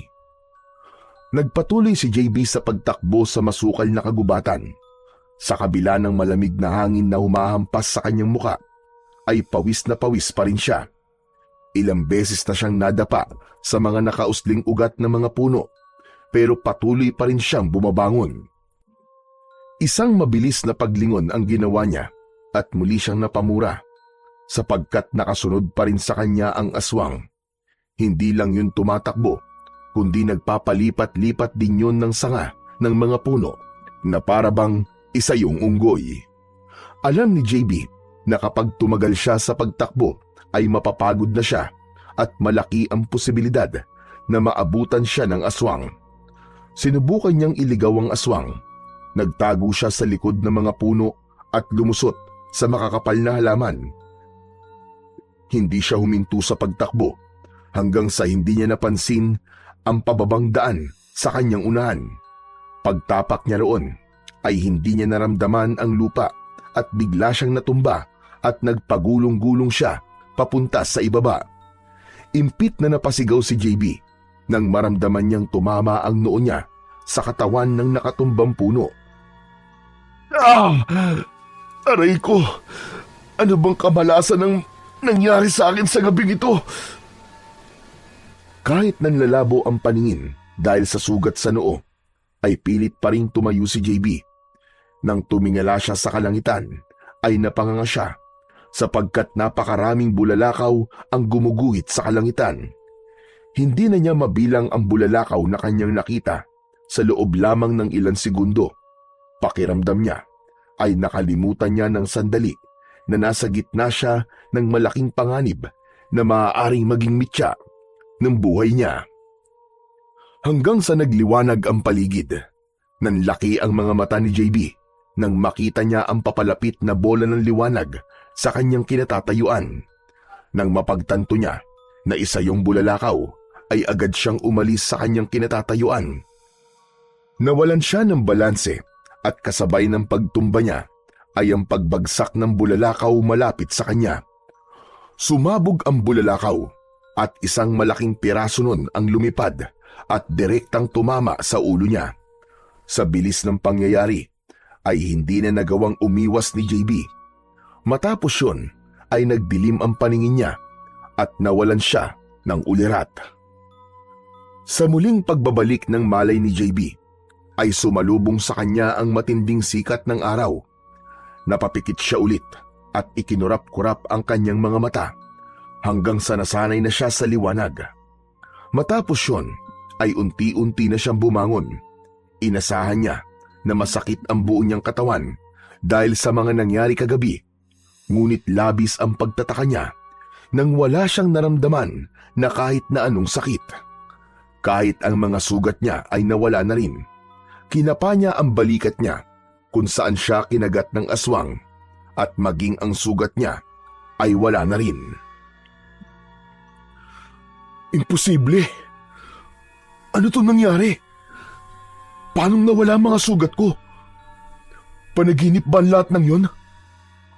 Sandaling natigilan si JB nang maramdaman niya na mayroong bagay siyang hawak sa kanang kamay niya. Maraan niyang binuksan ang kanyang kamay at doon ay nakita niya ang isang maliit na bilog na bato. Kulay itim yun, makintab at kasinlaki ng isang holen. Bumilis ang tibok ng puso ni JB nang makita niya ang itim na bato. Naramdaman niya ang kakaibang enerhiyang dumadaloy mula sa bato papunta sa kanyang katawan na parang nagpapalakas sa kanya. Ikaw ba nagligtas sa akin? Tanong ni JB habang nakatitig sa bato. Maya-maya pa ay luminga si JB sa paligid. Sa hindi kalayuan ay nakita niyang may isang bahagi ng lupa na tila sunog at may maliit na hukay sa gitna. Naalala niya ang bulalakaw na muntik nang bumagsak sa kanya. Kung ganun, hindi pa naginip pa nangyari kagabi. Ibinulsa na ni JB ang itim na bato. Naisip niya na kailangan niyang bumalik sa bahay ni Choi upang masiguro niya na ligtas ito. Hindi na siya nagsayang ng oras at nagmamadali siyang naglakad palabas ng kagubatan na yon. Makalipas lamang ang ilang minuto ay narating na ni JB ang bahay ni Choi. Ngunit pagdating niya roon ay wala ang kaibigan niya. Napuno siya ng kaba. Mabilis niyang tinungo ang sakahan ni Don Miguel at umasa siya na makikita niya roon si Choi. Pagdating ni JB sa sakahan ay nakahinga siya ng maluwag nang makita niya si Choi na abala sa pag-aayos ng mga bagong dating na sako ng pataba. Agad niya itong nilapitan at nang makita siya ni Choi ay napaatras ito sa gulat na para bang hindi ito makapaniwala na nakikita siya nito. Paring Choi, buhay ka! Ano nangyari sa'yo kagabi? Bigla ka na lang nawala ba nagiinuman tayo? Akala ko napatay ka na ng aswang eh. Ano ka ba? Umihi lang ako tapos naisipan ko maglakad-lakad. Lasing na ako kaya nakalimutan ko magpaalam sa'yo. Pero sandali, anong aswang ang sinasabi mo? Paring Choi, may aswang. Totoo yung aswang na sinabi mo sa akin kagabi. Sa paghahanap ko sa'yo kagabi, ay napunta ako sa Talayban tapos doon na ako inatake ng aswang hanggang sa napunta ako sa gubat. Teka, sandali paring JB, hindi ko maintindihan ang sinasabi mo eh. Lasing ka pa rin ba hanggang ngayon? Ano ka ba paring Choi, hindi ako lasing. Hulas na nga ako eh. Maniwala ka, inatake ako ng aswang kagabi. Tapos pare, may bulalakaw na muntik nang bumagsak sa akin. At nakakuha ko to. Kinuha ni JB ang itim na bato sa kanyang bulsa at ipinakita niya yon kay Choi. Ipapaliwanag na sana niya kay Choi kung ano yon, pero parehas silang natigilan nang lumapit sa kanila si Don Miguel. JB, nariyan ka na pala. Kanina pa kita hinihintay. Sumunod ka sa opisina ko at may kailangan tayong pag-usapan. Hindi na hinintay ni Don Miguel ang sagot ni JB. Tumalikod na ito at naglakad pabalik sa opisina. Habang si JB ay tila wala pa rin sa sarili at nakatulala lang. Sige na pare, sumunod ka na kay Don Miguel. Pag-usapan na lang natin ito mamaya. Tumango si JB at kahit magulo pa rin ang isip niya, ay sinundan niya si Don Miguel papunta sa opisina nito. Pagpasok ni JB sa opisina ni Don Miguel, ay agad niyang napansin ang tensyon sa mukha ng kanyang amo. Hindi ito kagaya ng dati na nakangiti ito o kaya ay kalmado lang. Maupo ka, JB. Sumunod naman si JB at naupo sa upuang kaharap ng mesa ni Don Miguel. Nanatili itong nakayuko habang hawak ang isang papel. Don Miguel, ano pong pag-uusapan natin? May nawawalang pera sa ako dito sa opisina. Hindi lang basta pera, kundi malaking halaga ng pera. Ayoko nang dalhin ito sa mga pulis dahil malakas ang pakiramdam ko na isa tong inside job. Ayoko na magkaroon pa ng usapin dito sa baryo. Don Miguel, may hinala na po ba kayo kung sinong kumuha? Umiling si Don Miguel. Wala pa. Pero gaya ng sinabi ko, naniniwala ako na nagtatrabaho lang dito sa aking sakahan ang salarin. Kung ganun po Don Miguel, bakit niyo po ako pinatawag? Gusto kong ikaw ang mag-imbestiga nito, JB. Lihim mong alamin kung sino ang nagnakaw. Ako po? Bakit ako po? Alam kong mapagkakatiwalaan kita, JB. Hindi ko ito pwedeng ipagkatiwala sa iba. Napakamot si JB sa kanyang batok. Kagabi pa lang ay sunod-sunod na ang mga bagay na bumabagabag sa kanya at hindi niya inasahan na madadagdagan pa pala yun. Pero dahil nais niyang tulungan si Don Miguel, ay naisip niya na yun muna ang kanyang uunahin. Sige po Don Miguel. Susubukan ko pong alamin kung sino po nagnakaw sa pera niyo. Mabuti. Pero mag-iingat ka, JB. Kung sino man ang gumawa nito, siguradong hindi basta-basta. Huwag ka mag-alala. Ako na ang bahala sa iyo kapag nalaman mo kung sino ang magnanakaw. At huwag mong sabihin kahit na kanino na inutusan kita na gawin yan. Kahit sa kaibigan mo si Choi. Alam kong magkaibigan kayo, pero gusto ko na ilihim mo muna ito sa kanya. Matapos ang pag-uusap na yon, ay lumabas si JB ng opisina ni Don Miguel na mabigat ang pakiramdam. Pakiramdam niya kasi sa dami ng iniisip niya ay tila mawawala na siya sa kanyang katinuan. Pagkalabas ni JB mula sa opisina ni Don Miguel ay agad siyang sinalubong ni Choi. Naramdaman niya na magtatanong ito sa kanya kung bakit siya kinausap ng kanilang amo at hindi nga siya nagkamali. Pare JB, anong pinag-usapan niyo ni Don Miguel? Parang ang seryoso kasi ng mukha niya nung pinatawag ka niya. Wala naman pare.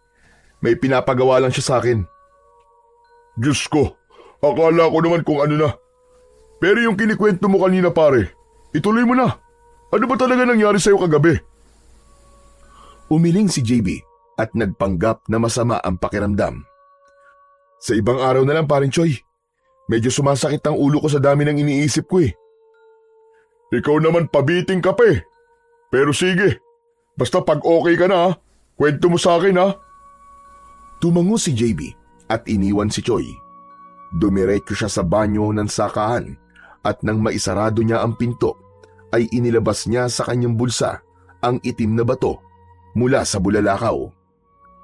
Nang nasa palad na ni JB ang itim na bato, ay agad niyang naramdaman ang kakaibang init na nagmumula roon. Para bang dumadaloy sa buong katawan niya ang lakas na nagmumula sa bato. Napalunok siya. Hindi niya alam kung ano yon, pero isang bagay ang sigurado siya. Hindi yun isang ordinaryong bato lamang. Ibinalik ni JB ang bato sa bulsa ng kanyang pantalon at nagdesisyon siya na kahit hindi siya sigurado kung ano ang batong yon, ay nagpasya na siya na itago yun.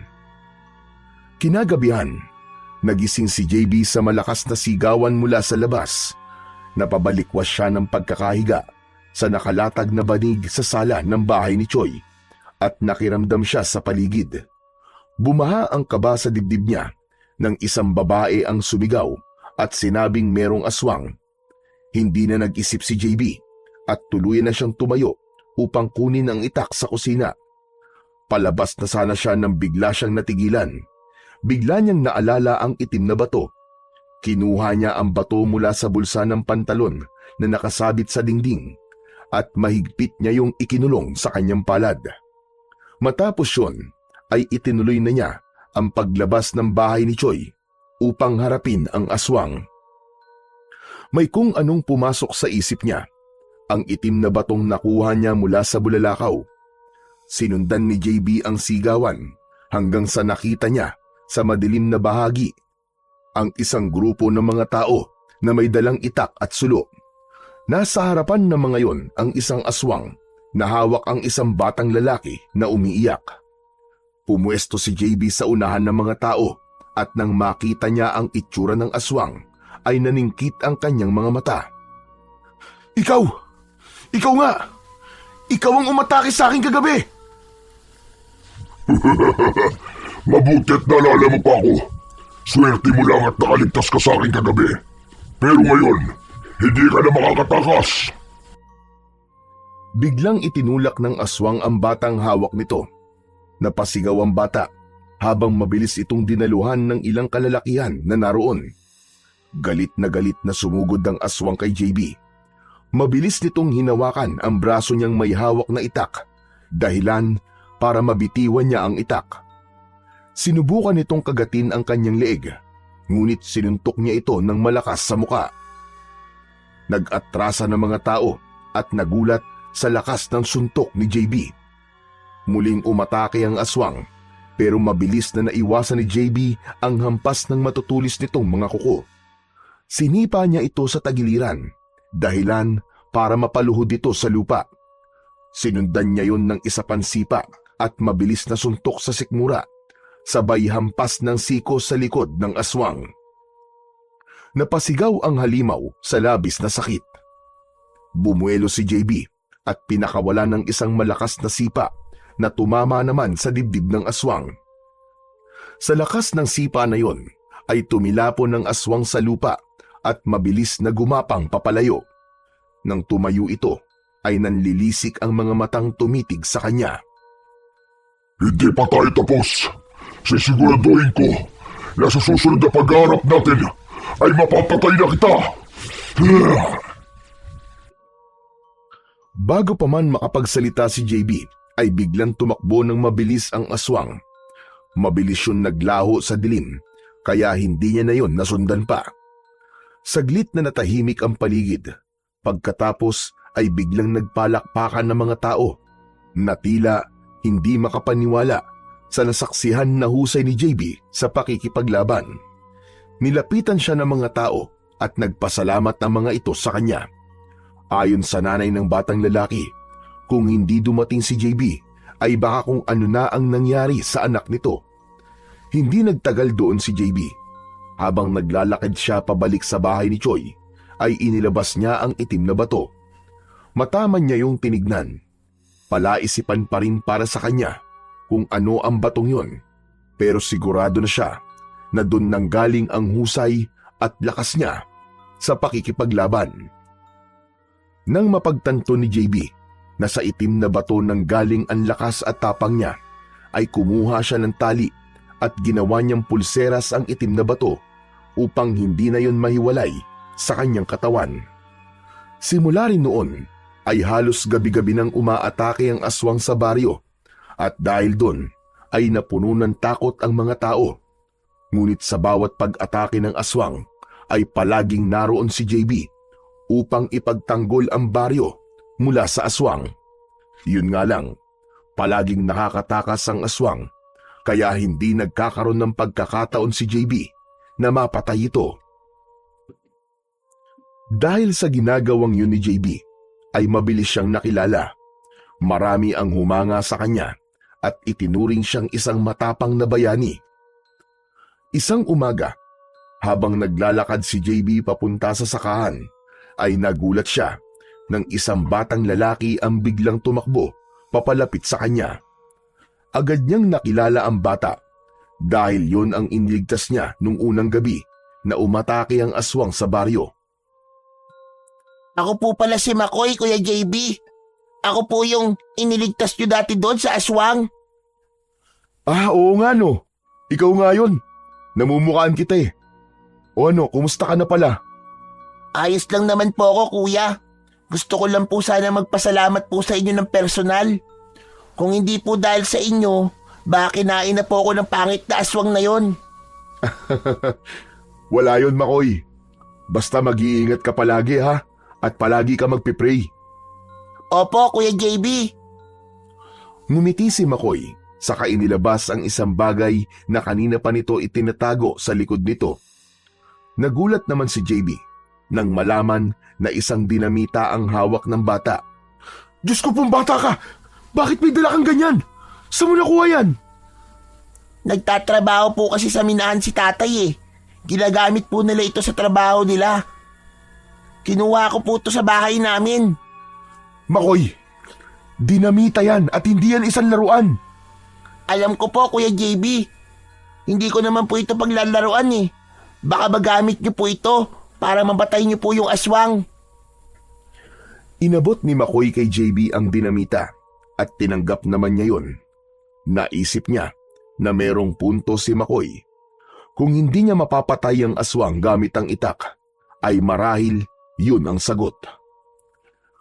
Salamat, Makoy ah. Malaking tulong tong binigay mo sa akin. Biglang ngumiti ang bata bago tumakbo palayo. Isinilid naman ni JB ang dinamita sa kanyang bag bago ipinagpatuloy ang paglalakad patungo sa sakahan. Nang makarating na si JB sa sakahan, ay sinalubong siya ng kanyang mga katrabaho. Lahat ay pinuri siya sa kabayanihan na ginagawa niya dahil sa pakikipaglaban sa mga aswang. Wala nang ibang naisagot si JB kundi salamat. Hindi niya akalain na ganun pala kasarap sa pakiramdam kapag naa-appreciate ng marami ang kabutihan na kanyang ginagawa.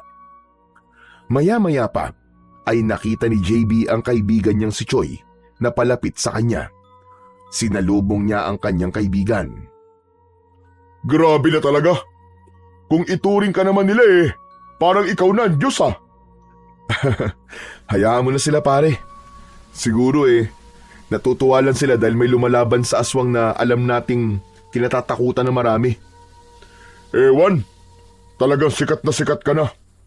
Dati dito ka lang sa sakahan sikat Ngayon, sa buong baryo na. Bakit paring Choy? Anong ibig mong sabihin? Wala naman. Oo nga pala, pinapatawag ka ni Don Miguel sa opisina niya.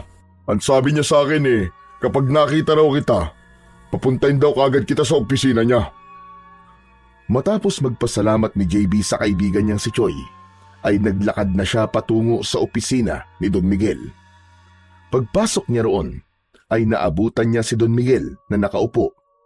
Agad siyang lumapit dito. Mukha yatang abala ka na sa ibang bagay, JB. Bilang may-ari ng sakahan, kung saan ka nagtatrabaho, ay ipinagmamalaki kita ng sobra. Saludong-saludo ako sa tapang mo. Hindi lahat ng tao ay kayang harapin ang isang aswang, lalo na't alam nating lahat kung gaano sila kabangis at kawalang awa. Don Miguel, ginagawa ko lang naman po ang alam kong tama. Lalo na't may kakayahan naman po akong tumulong. Tumango si Don Miguel habang bakas sa muka ang paghanga. Ngunit agad itong naging seryoso makalipas ang ilang sandali. Maiba ko, JB. Kumusta na ang pag-iimbestiga mo sa nawawalang pera? Pasensya na po, Don Miguel. Hindi ko na po masyado natutukan ng pag-iimbestiga Sa ngayon po, mas inuuna ko po ang aswang. Pero kapag napatay ko na po siya, itutuloy ko po ang paghanap sa nagnakaw ng pera nyo. Naiintindihan ko. Sige, unahin mo muna yung aswang na yan. Yan naman talagang importante dahil buhay ng mga tao nakataya. Tumango si JB. Alam niyang may pananagutan pa rin siya kay Don Miguel dahil pumayag siya sa trabahong ipinapagawa nito. Ngunit nagpapasalamat siya na malaki ang pag-unawa nito sa kung anong bagay ang mas dapat niyang pagtuunan ng pansin. Sa mga lumipas pang mga araw, ay tuluyan nang nagbago ang buhay ni JB. Sa umaga, ay abala siyang nagtatrabaho sa sakahan ni Don Miguel.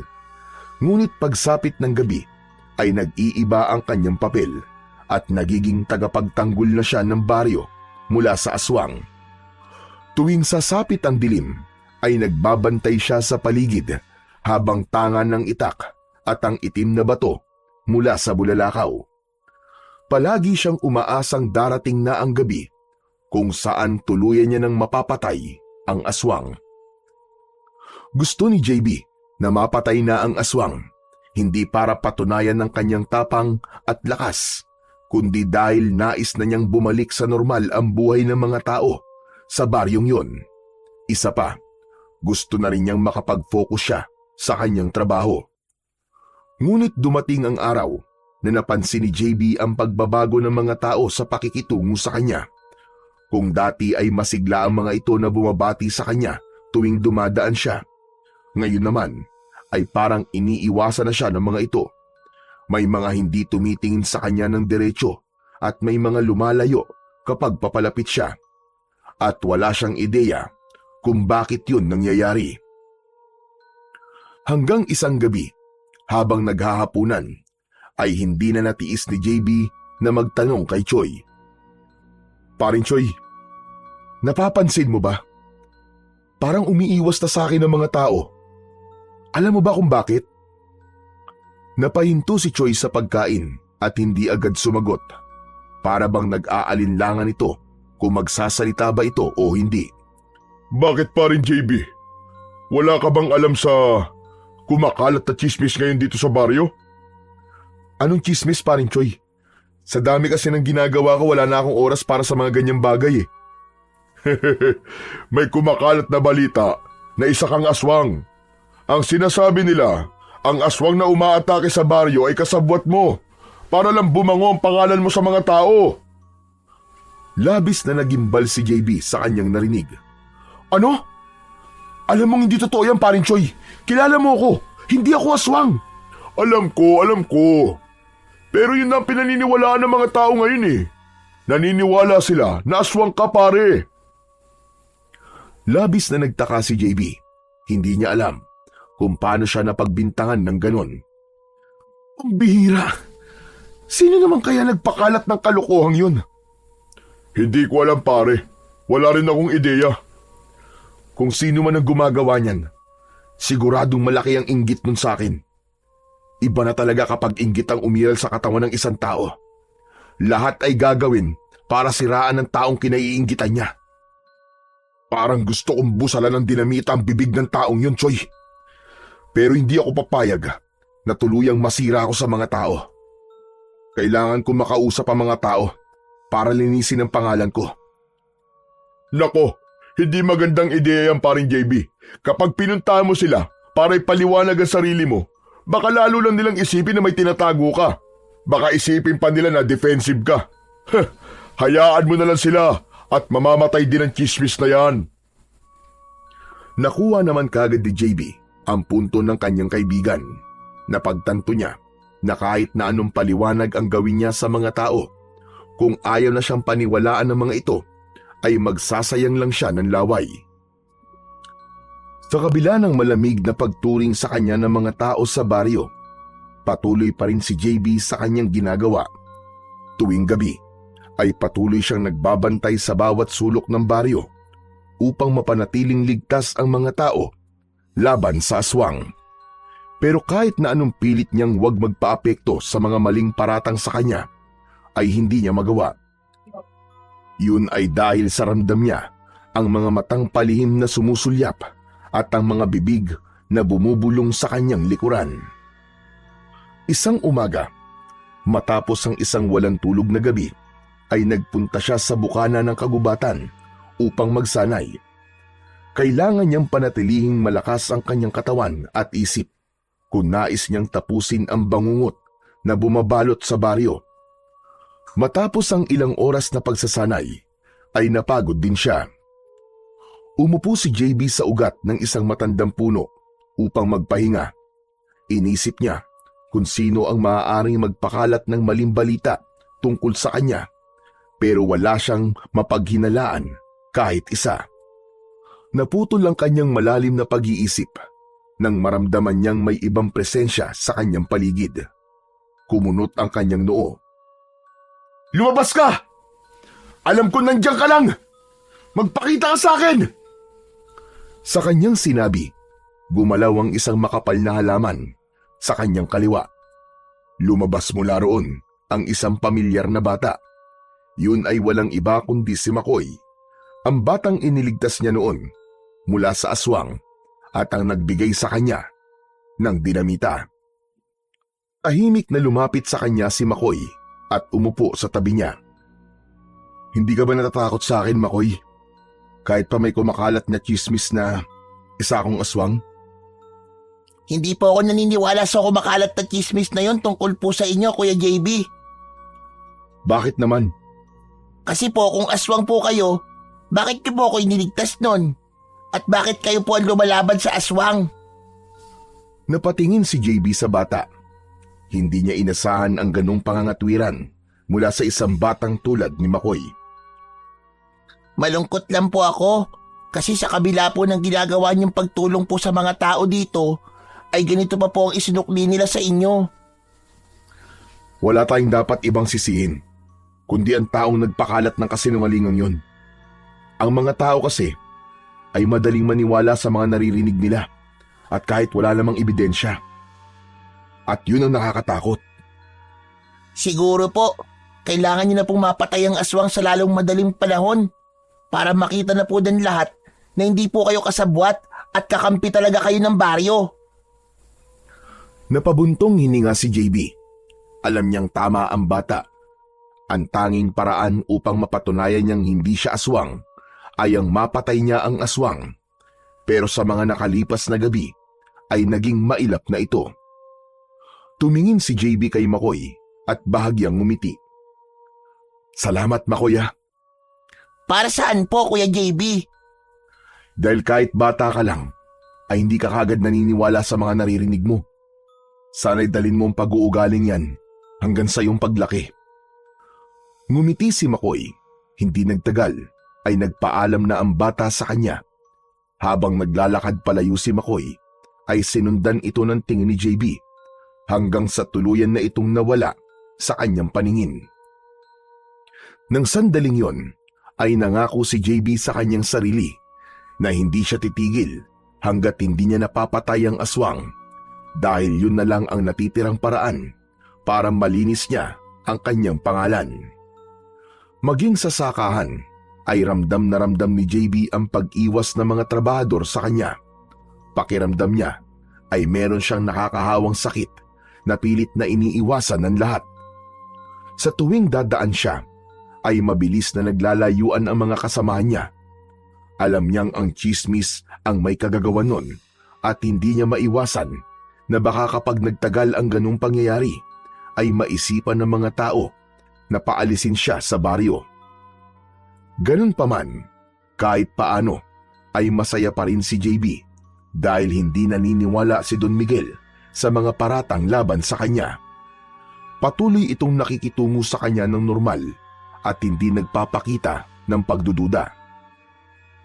Isang tanghali, matapos ang trabaho, ay tinawag si JB ni Don Miguel sa opisina nito. Alam kong hindi totoo ang mga chismis na kumakalat tungkol sa'yo, JB. Naku, maraming salamat po, Don Miguel. Malaking bagay po sa akin na may iilang tao ang hindi naniniwala doon. Minsan, ganyan talaga mga tao. Kapag may isang taong mas angat o may ginagawa para sa ikabubuti ng iba, ay madali silang mainggit, imbis na gawin itong inspirasyon upang umangat din sila. Pero tandaan mo to, JB, ang katotohanan, kahit na gaano pa katagal na itago, ay lalabas at lalabas rin sa tamang panahon. Nag-init ang dibdib ni JB sa sinabi ni Don Miguel.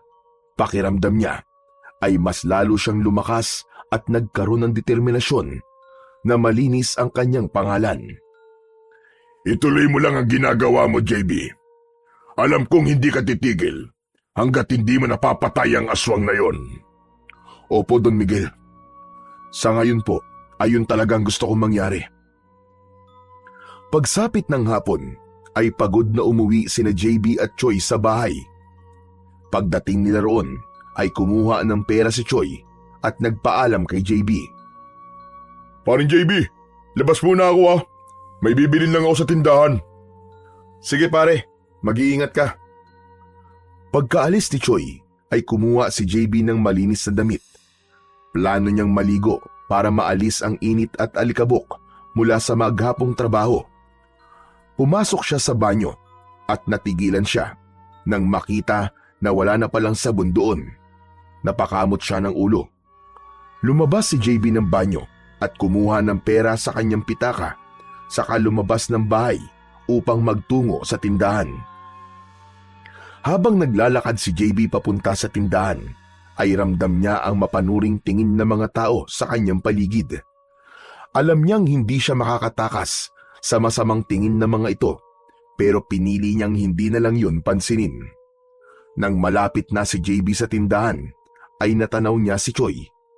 Nakausap ang isang tindera. Sa normal na pagkakataon, tatawagin niya ito at lalapit para sabay silang umuwi. Pero may kung anong bumagabag sa kanya. Nais niyang malaman kung ano ang pinag-uusapan ng dalawa. Palihim siyang lumapit at nag-ingat siya na hindi makita ni Choi. Tahimik siyang nagtago sa gilid ng tindahan at doon ay narinig niya ang usapan ng dalawa. Alam mo, nakita ko mismo si JB nung isang gabi. Lumabas siya ng bahay, tapos sa likod mismo ng bahay ko ay naging aswang siya. At hindi lang yun, may kausap siyang isa pang aswang, yung aswang na umaatake dito sa atin. Nako, abay kung totoo yan, Choi, bakit mo pa siya kinukupkup sa bahay mo? Gusto ko nang paalisin ate, kaso natatakot ako sa kanya baka balikan ako Alam mo na, baka magalit siya sa akin kapag pinaalis ko siya. Hindi niyo ba napapansin? Bakit hindi pa rin niya napapatay yung aswang kahit gabi-gabi siyang nagbabantay? Kasi naman, magkakampi sila Magkasabwat! Halos magdilim ang paningin ni JB. Hindi siya makapaniwala na kaibigan niya ang siyang sumisira sa kanya. Sigurado ko, pag nakuha na niya ang loob ng mga tao, ay madali niya na maitatago ang pagkaaswang niya. Mas madali na siya makakapatay dahil hindi na siya pagdududahan. Malas lang niya kasi nalaman mo ang totoo. Hindi niya matutuloy ang plano niya. Napakuyom ng kamao si JB. Gusto niyang sugurin si Choi at kumprontahin ito sa lahat ng kasinungalingang sinasabi nito. Pero hindi niya ginawa. Mas pinili niyang umalis at lumayo.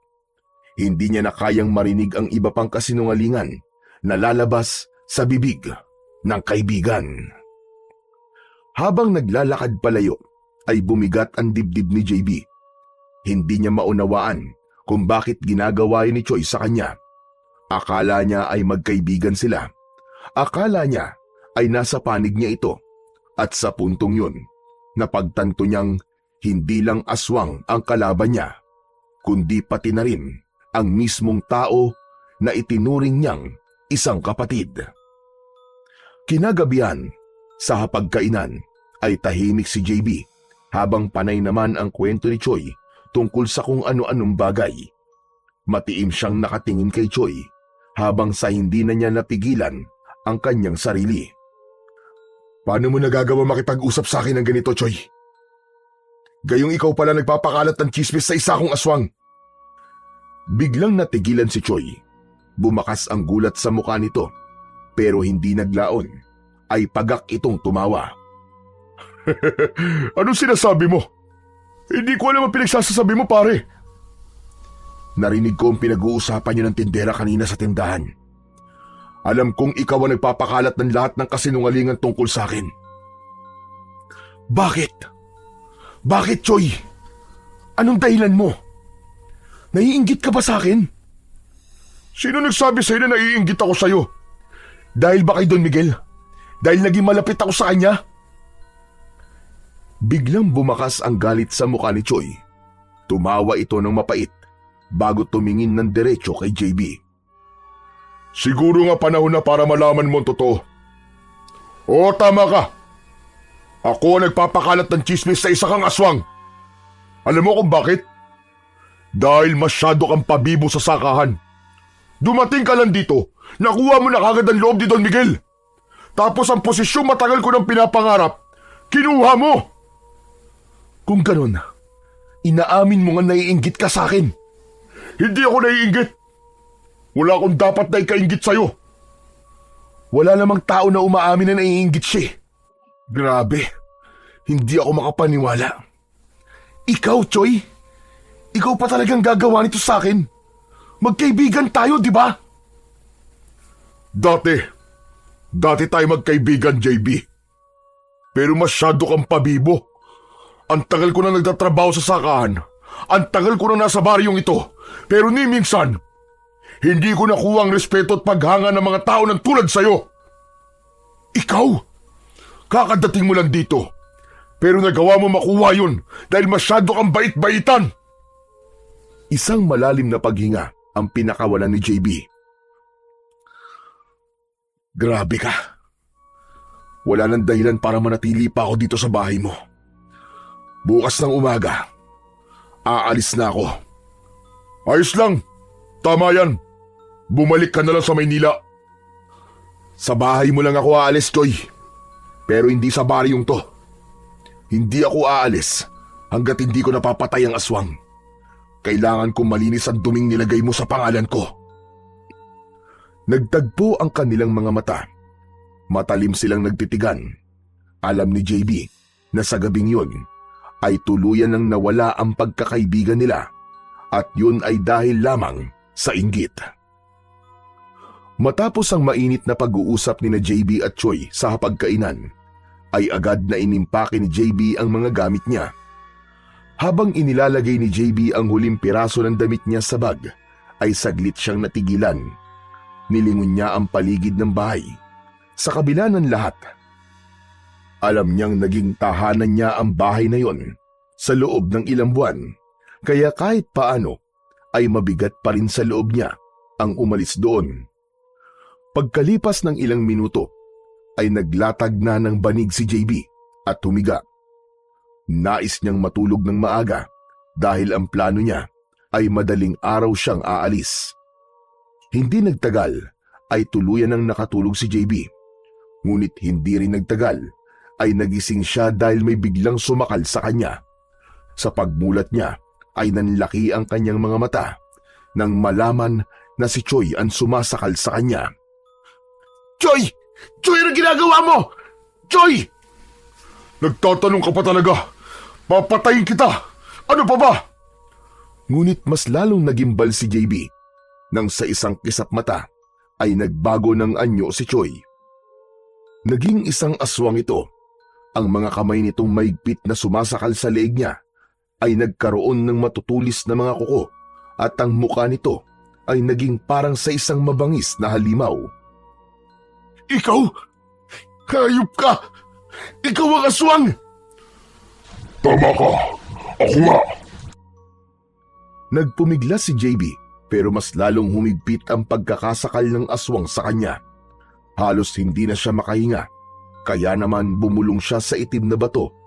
Nabigyan siya nito ng lakas upang ipagtanggol ang kanyang sarili. Isang malakas na enerhiya ang bumalot sa katawan ni JB. Sa isang iglap ay nakawala siya mula sa sakal ni Choi at buong puwersang itinulak ito papalayo. Mabilis siyang bumangon at bago pa makasunggab muli ang aswang ay sinuntok niya ito sa muka na sinundan niya ng isang matinding sipa sa dibdib nito. Tumilapo ng aswang papunta sa pinto. Bumangga ang likod nito sa pinto, dahilan para mawasak yun at lumipad hanggang sa labas ang aswang. Agad na tumakbo si JB sa kusina at kinuha ang itak. Paglabas niya ng bahay ay hinanap niya ang aswang pero wala na ito. Magpakita ka sa akin, Choy! Magpakita ka! Huwag kang magtago! Gusto mo akong patayin, di ba? Di ba? Inggit na inggit ka! Kaya puro paninira ang lumalabas sa bibig mo! At puro kasamaan ang tumatakbo sa utak mo! Dahil sa malakas na sigaw na yun ni JB, ay naglabasan mula sa kanilang mga bahay ang mga taga-baryo. Naguluhan na mga yun nang makita siya. Hanggang sa may naramdaman si JB na presensya sa itaas.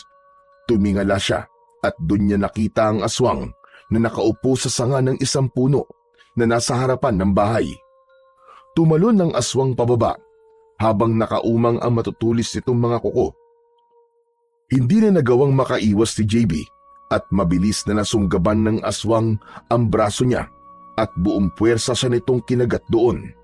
Napangiwi si JB sa sakit pero hindi siya pinanghinaan ng loob. Sinaksak niya sa tagiliran ng aswang at napasigaw ito sa sakit. Mabilis na lumayo ang aswang kay JB pero agad din itong umatake. Nagpatuloy ang kanilang laban. Ngunit nahirapan si JB na tamaan ng aswang dahil sobrang bilis ng kilos nito. Ilang beses siyang sumugod pero puro hangin lang ang tinatamaan ng kanyang itak. Alam niya na kahit malakas siya dahil sa itim na bato ay wala rin yung silbi kung hindi niya matatamaan ang kanyang kalaban. Ngunit sa gitna ng pakikipaglaban ni JB sa aswang ay pumasok sa isip niya ang dinamita na ibinigay sa kanya ni McCoy. Napagtanto niya na maaari niya yung gamitin upang tuluyan niya ng mapatahimik si Choi. Mabilis siyang tumakbo papalik sa loob ng bahay. Mula sa kanyang bag ay kinuha niya ang dinamita at isang lighter.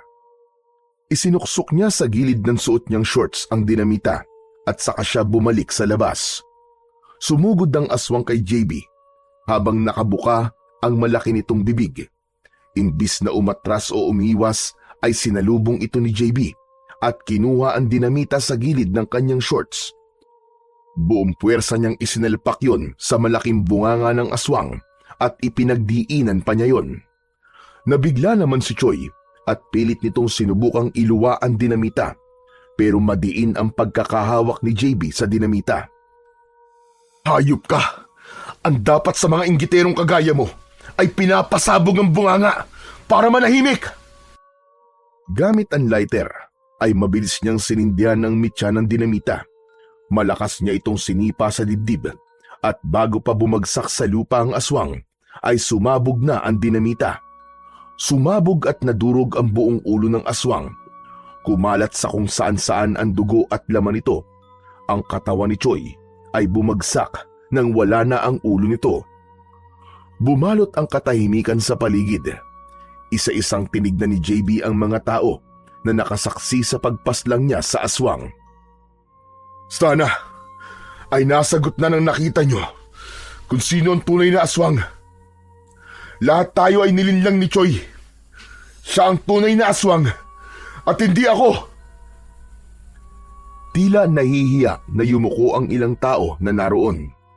Si JB naman ay tahimik na bumalik sa loob ng bahay.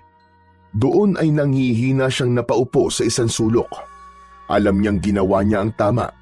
Alam niyang kailangang mamatay ni Choi. Pero sa kabila ng lahat, ay masakit pa rin sa kanya na kailangan nilang humantong ni Choi sa ganung tagpo. Matapos ang lahat ng nangyari, ay tuluyan ng nalinis ang pangalan ni JB sa buong baryo. Ang takot at pag-aalinlangan ng mga tao sa kanya ay napalitan ng paghanga at pasasalamat. Napatunayan niya na hindi siya isang aswang, kundi isang tagapagtanggol na handang isugal ang buhay para sa kaligtasan ng iba. Samantala, natagpuan ni JB ang nawawalang pera ni Don Miguel sa cabinet ni Choi, kaya tuluyan ang nasagot kung sino ang tunay na magnanakaw. Agad na ibinalik ni JB ang pera kay Don Miguel at bilang pabuya ay binigyan siya nito ng malaking halaga. Nanatili sa pangangalaga ni JB ang itim na bato mula sa bulalakaw. Sa mga nangyari ay napatunayan ni JB na kayang sirain ng inggit ang pagkakaibigan. Natutunan din niya na sa halip na mainggit ay dapat matutong magsikap at magpahalaga sa kung anong meron ka. Dahil sa huli, ang kasamaan ay may katapusan at ang katotohanan at kabutihan ang siyang laging mananaig.